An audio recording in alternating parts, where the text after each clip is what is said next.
Welcome to 908 ENT, the podcast. I'm your host, Sal Liberato. We're here to help you take another step towards success. Now let's get ready to learn the basics from the best. What's going on, everyone? Thank you for tuning back into another episode. Our guest today is Dr. Jessica McCarthy. Jessica, how are you? I'm great, Sal. How are you? Good. Thank you for coming on today. So Dr. McCarthy is the founder of Elements Psychological Services.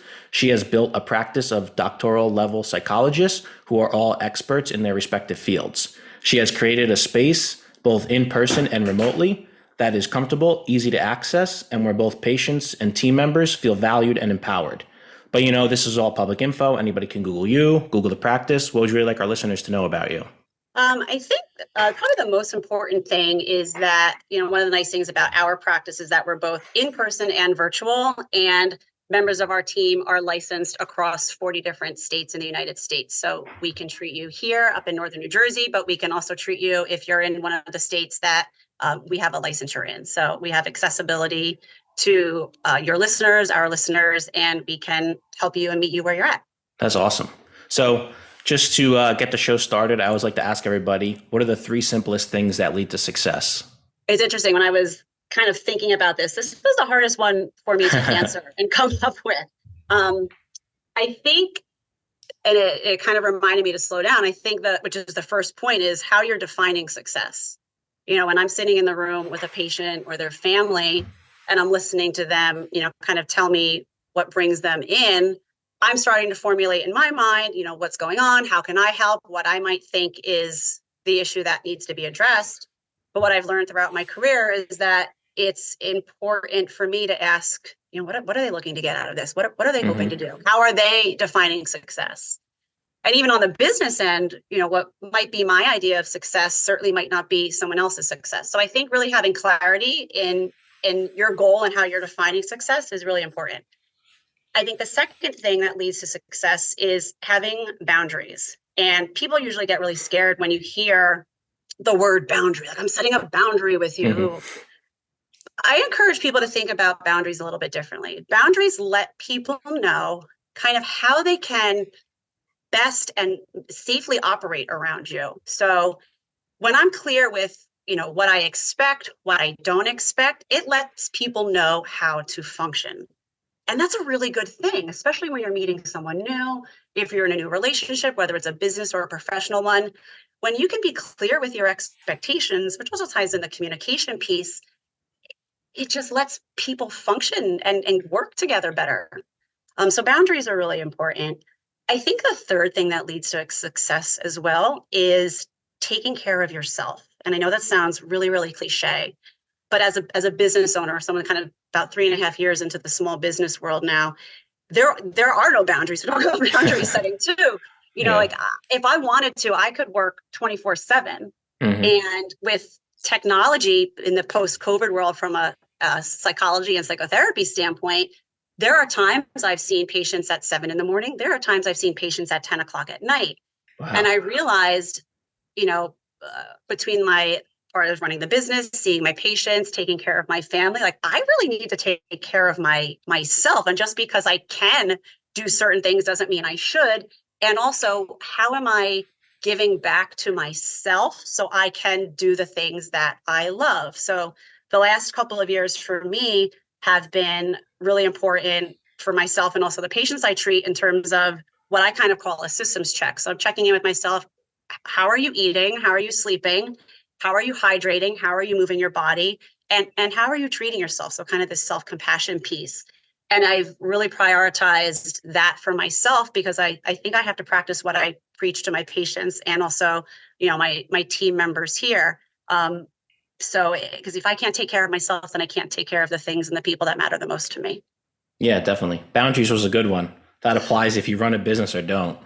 Oh, yeah. Boundaries, it kind of ties in with the overarching theme of communication that mm-hmm. oftentimes, people come in because they either need to learn how to set boundaries, they need to maybe be more flexible in their boundaries, and how to communicate that without feeling bad or understanding mm-hmm. that, maybe you might feel a little bit bad if you have to put a boundary between you and someone else.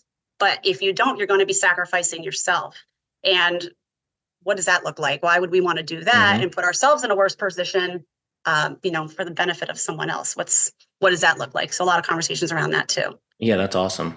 So then, can you share a moment or experience that inspired you to pursue your career?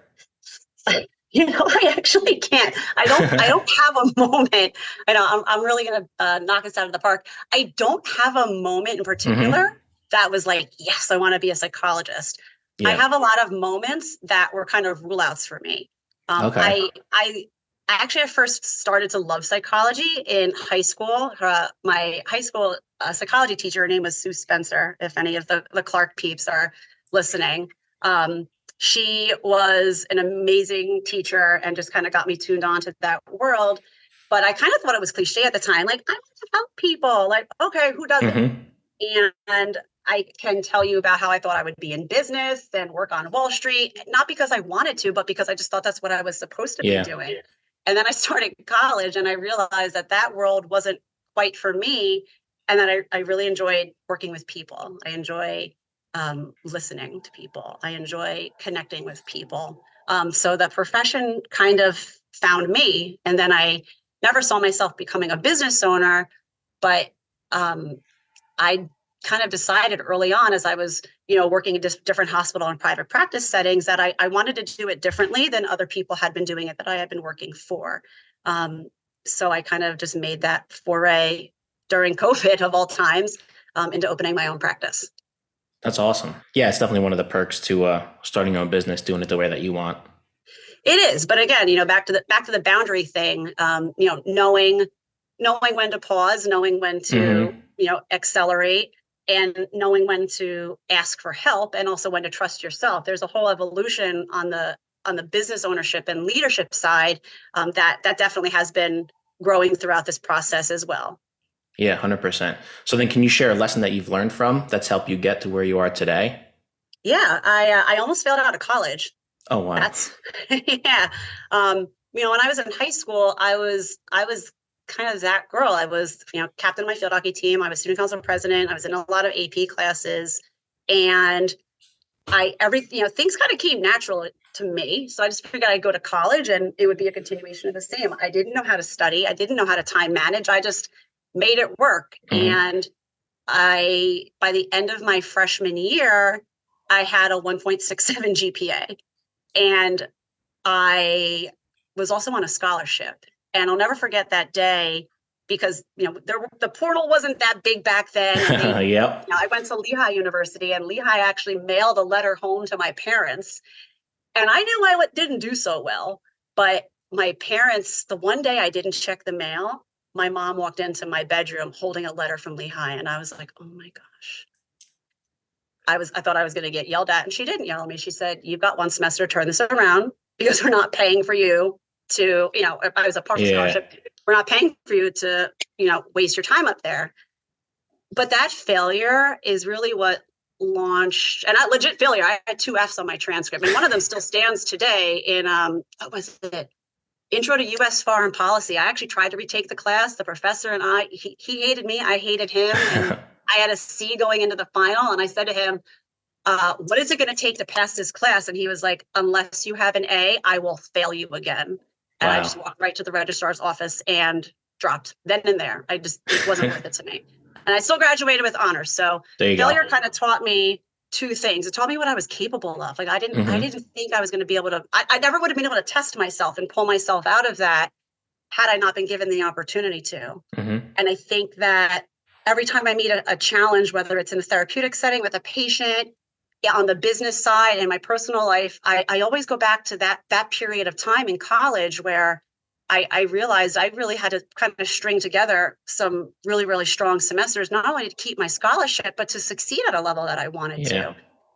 And there's no way that I would have been able to do the things that I'm doing as a psychologist, as a business owner, had I not failed. And the thing is that people are really afraid to fail because of the stigma, um, how it hurts their sense of self, what others might think.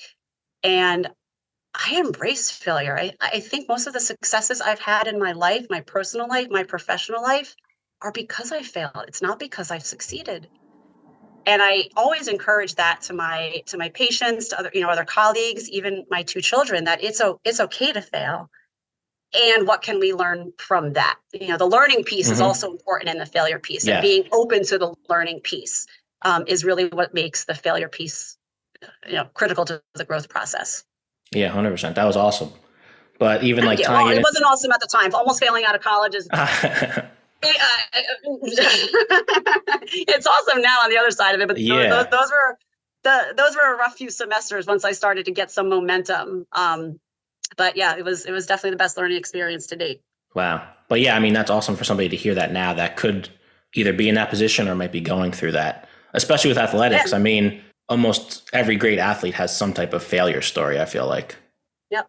I actually had I was burned out. I danced for about 14 years, and then I blew my knee out, and then I played field hockey for Ethel Johnson in Clark, and I was the goalkeeper, and we were like second team all state, Mountain Valley Mm-hmm. Conference champs, but I was burned out.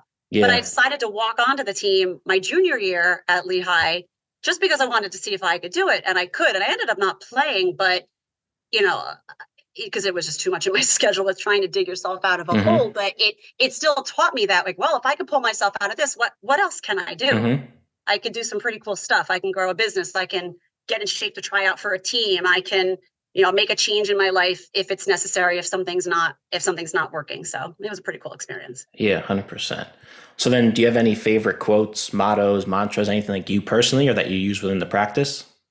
I, it's funny. I have a few. Um, One of my quotes I say a lot to my patients is, and to myself sometimes, is the definition of insanity is doing the same thing over and over again and expecting different results. Mm-hmm. So much people come in and they're not happy with what they're doing. I'm like, all right, what have you tried differently? Nothing. Okay. And Yeah. even myself, I'm like, man, why am I still in this position? Why am I doing this? I haven't done anything different. And we are so conditioned to be afraid of change, even though if we substituted the word change with growth, it immediately takes the stigma away. But man, we've got a thing against change here. And I really, throw that out there to my patients, sometimes to be a little sarcastic, to be like, oh, how can you expect anything Yeah. different to change if you're not doing anything different? Um, but also to kind of reframe it, like, what opportunity is there for growth here? This isn't just Mm-hmm. about, scary change and walking into the abyss. It's what's working for you and what's not. That's something I say all the time. Like, how is this working for you? I say that to Mm-hmm. myself, again, to my patients. And there was also a quote from when I was applying for internship when I was still in grad school. The psychologist Viktor Frankl, he wrote Man's Search for Meaning and a few other books too. But Mm-hmm. the quote is, between stimulus and response, there is a space. And in that space is our power to choose our response. And in our response lies our growth and our freedom. And like, wow, it's a big quote. What does it mean? Mm-hmm. Basically, stimulus is life happens, whether it's an outside event or even an inside event. I felt fear or whatnot. And then response is what you do with it.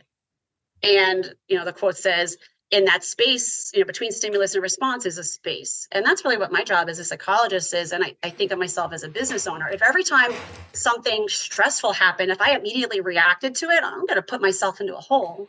Mm-hmm. A lot of times as a business owner and when I'm, with my patients as a psychologist, it's how do we teach people to slow down? I have to remind myself that on a regular basis because I'm a go, go, go person, right? Yeah. How can I teach myself to slow down? How can I teach myself to pause? How can I teach myself to take a breath and consider how I'm going about the decision-making process? A lot of times we find ourselves putting fear in the driver's seat, fear of change, fear of whatnot, and then we arrive at decisions that might not necessarily work for us. But when we can slow down that process and make decisions that are more consistent with the kind of person you want to be, where you want to end up, maybe from a job or a relationship standpoint, it might be scary. And that might be the ultimately better response to get you the outcome that you want. Again, both for my patients and in business. Business is scary. Growing a business is scary. And Mm-hmm. I think anyone who's listening, if they're interested to starting a business, if we operated based on that immediate fear that comes in, no one would have a business, no one would grow. Mm-hmm. So, when we can kind of focus on that space between what's happening and what I do with it, That's one of the reasons why I like that quote. 'Cause it really reminds me to slow down and consider what my next steps are before just jumping in blindly. Yeah, definitely. Those are two great ones. So then our first this or that question, does hard work beat talent or does talent beat hard work?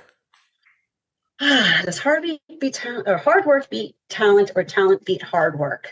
Um, There is technically a full saying. I just left the end off to leave it open ended. I went back and forth on this one a lot too. I think hard work's going to have to win out. I really do, because there are plenty of people who are incredibly talented and don't want to put in the work that it takes to be successful. And I think a lot of people that I know who started a business, especially their first one, underestimated how much work Mm-hmm. it takes. So no matter how talented you are, Tom Brady didn't get to where he's at because he's really good at throwing a football. He Mm-hmm. got to where he's at because he is meticulous with his preparation. Any professional athlete would say that, and a business owner too. You get to the point where if you want to succeed and excel at a certain level, the hard work has to be paramount Mm-hmm. to the talent. Because you know what? You don't have to be talented, but if you're a hard worker and you're a smart worker, you can put the right people in the right place to compensate for what you just might not have a talent in, or it Mm-hmm. might be a weakness. That's why we call groups of people that work together a team, because that's the point, to work together. Yeah, definitely. No, it's an awesome question because it's literally this or that, and there hasn't been a same answer yet. So it's definitely neat to Oh, hear. well, that's good. Yeah. And then you did touch on it earlier, but what's the best way to overcome an obstacle or setback? Yeah, I definitely touched on it earlier, Yeah. but I think more specifically, sometimes I think the best way to overcome an obstacle or setback is to pause and consider what your next step is. Myself, I am a very intense person, and if there's a problem, I immediately want to try to get in and fix it or protect or take care and do something, both Mm-hmm. in my personal and my professional life. And what I've realized, and it's taken me quite some time to really internalize this, is that sometimes the best move is a pause before the move, and to pause and consider and contemplate what that next step is. Because sometimes in that pause, we can realize, you know what, I got this, I can move forward. Sometimes that pause is, you know what, I actually don't have this, I need to ask for help. So by pausing and taking a breath, or sometimes I say to my patients, sleep on it. If before you send that scathing text or email, or that how you decide you're going to move forward with a struggle, what? Go to bed and revisit it in the morning. And if you still feel the same way, then maybe give it a little bit of time, or maybe send it and see what happens. But Mm-hmm. chances are you're not going to feel the same way about it. So giving yourself a pause can really help, as far as figuring out how to ultimately move forward. Yeah, that's great. And that's like another like cliche thing that like people I feel like overlook as well.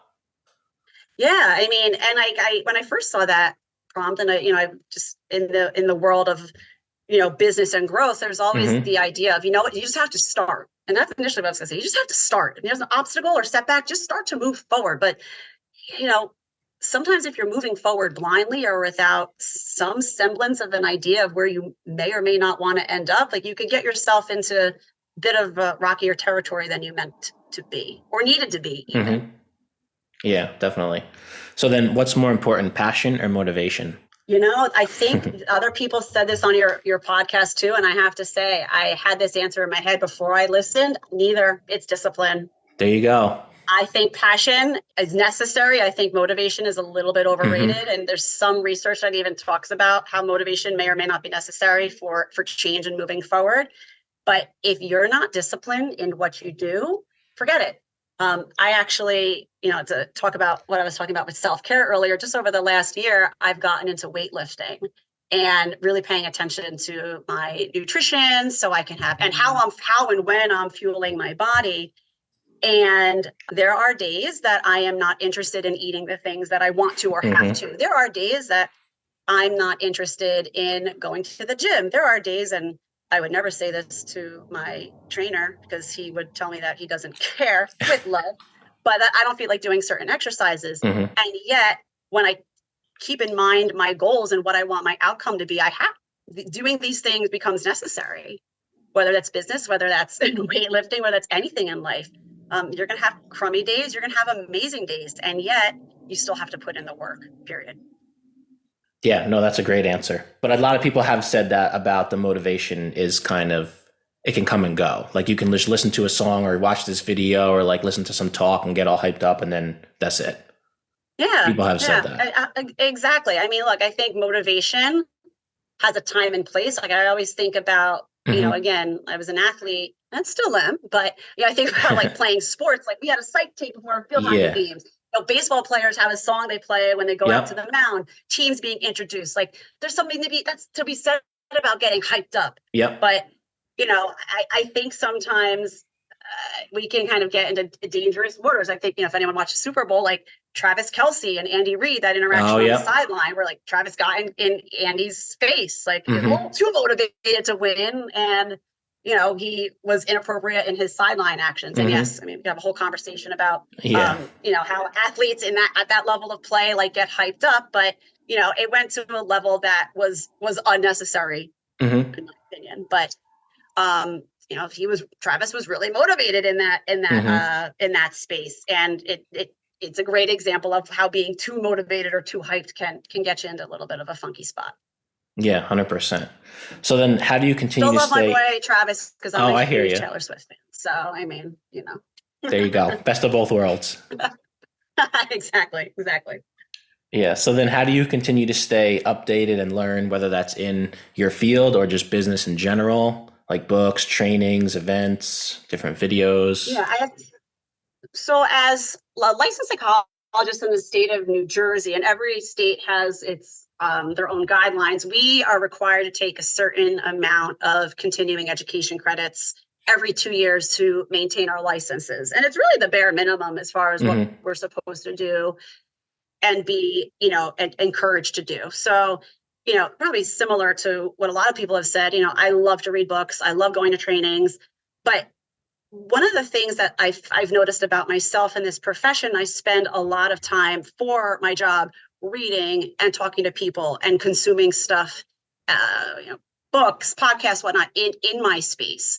So one of the Hmm. ways that I continue to learn is actually to learn about stuff outside of business and psychology. Like I said, weightlifting for me and like getting lost into the nutrition of that and the discipline and the consistency and how to lift and body Hmm. position and whatnot has actually helped me be a better clinician and a better boss because I'm able to kind of use parallels from something that interests me outside of the work as far as how I'm explaining something to someone, how I can talk about consistency and discipline. So I think it's important to, obviously consume the material that you need to maintain your profession. But my God, if we're going to have a conversation about passion and motivation, we need to have conversations about burnout too. Because if Hmm. all I did was listen to podcasts and books on business development or being a psychologist, there's no way I would make it to the end of my career doing this. So I think it's really important to diversify what you're learning and how you're learning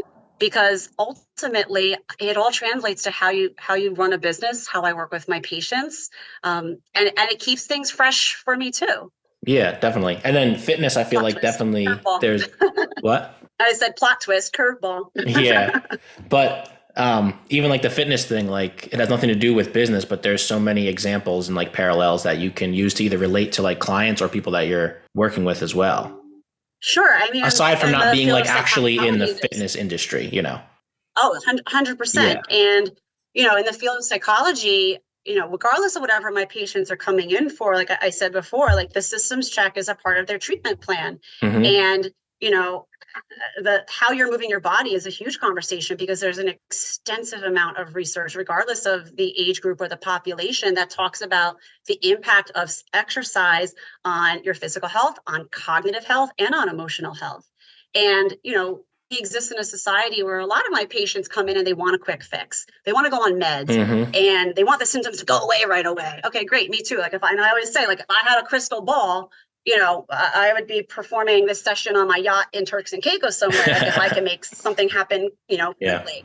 Conversely, I also have when I work with younger children, especially we see a lot of kids who have ADHD, have some learning or behavior issues. The parents are adamant against going on medication. So we see both sides. Some people want the quick fix. Some people don't want medication at all. So talking about, lifestyle changes and what's going on in the research as far as exercise and nutrition and hydration and, movement, and kind of infusing that into what the current literature is saying about, how we're growing our businesses, how we're taking care of our businesses, the stamina to run a business, and also to help my patients is really important. And it puts kind of a fresh spin on instead of just tackling this problem. Let's actually talk about something else that we can control, especially if, a client or as a business owner, you're feeling, powerless to the things you can't control. You can control how you eat, and you can control how you hydrate, and we can do the best we can to kind of create a good sleep environment. Sometimes sleep can be one of those things that can be tricky to manage. We can control how we're moving our bodies, and we can certainly work on how we treat ourselves and how we're kind to ourselves and how we pay attention to how we talk to ourselves. And, that kind of takes some of the things that I learn in my books and podcasts, to the next level when I'm able to just apply it in ways that can connect with who I'm working with, whether it's, fellow business owner, we're talking strategy and feeling like, oh my goodness, like running a business can be chaotic and crazy. How are you doing and managing that? And also with some of my patients to tackle some of the problems that they're working with. Yeah, that's awesome. So what's one thing that you're grateful for that's contributed to your success? I think my colleagues, my colleagues, and I would also, my colleagues in the professional space. Mm-hmm. One of the things I said before, like knowing when to ask for help. As psychologists, I'm constantly consulting with colleagues about, a question or perspective or insight if I'm stuck somewhere. And also on the business side of it, I would say one of the biggest things that's contributed to my success is having a really great accountant and attorney from the jump.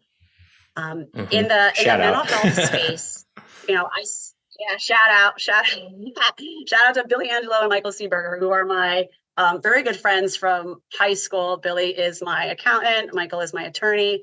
And one of the, I think, biggest criticisms from a business standpoint for someone in my profession is, I spent 5 years in grad school and then 3 years as a postdoc, because I have training in clinical psychology as well as neuropsychology.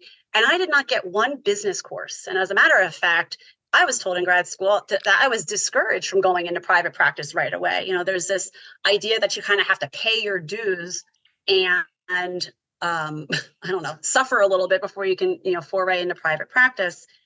And I worked at a hospital setting before I went into private practice, and I missed hospital work. I actually worked at Kessler Institute for Rehabilitation as a neuropsychologist. Yeah, I worked on the inpatient traumatic brain injury and stroke units, and I miss working with patients when they're coming in fresh out of the acute care hospital and starting their rehab journey. I think some of my most rewarding work has been working with patients and families who have just had the absolute worst thing ever happened to them in their life, and be able to kind of help them through their rehab journey. It was a pretty cool experience.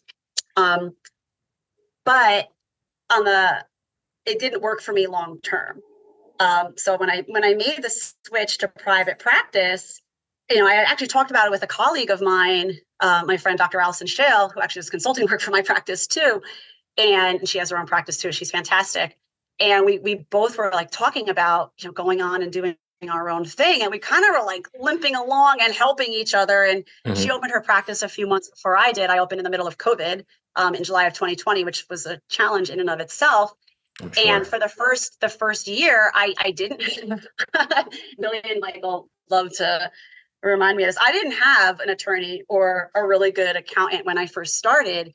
And it was, conversations with Michael as when I finally got him on board and we're kind of working backwards now. He's like, you need to call Billy. He's like, you are not doing your taxes correctly. And sure enough, I called Billy, and he actually went back and, redid taxes from like the first year and a half of my business. Wow. And, in my space, it's really important as a business professional to, I'm not an accountant. I have to stay in my lane. But if I want to grow and have an idea of what I'm doing with my numbers and what's available for me to grow, like I reach out to Billy immediately. If I have issues that I need to deal with on either the ethics or the practice side, I reach out to Michael, and I consult with both of them on a regular basis. And in our profession, there's far too many people who don't have either. And I think I can do my own taxes, or I can handle my own, legal stuff. And it comes up, and it could be small stuff. It could be big stuff.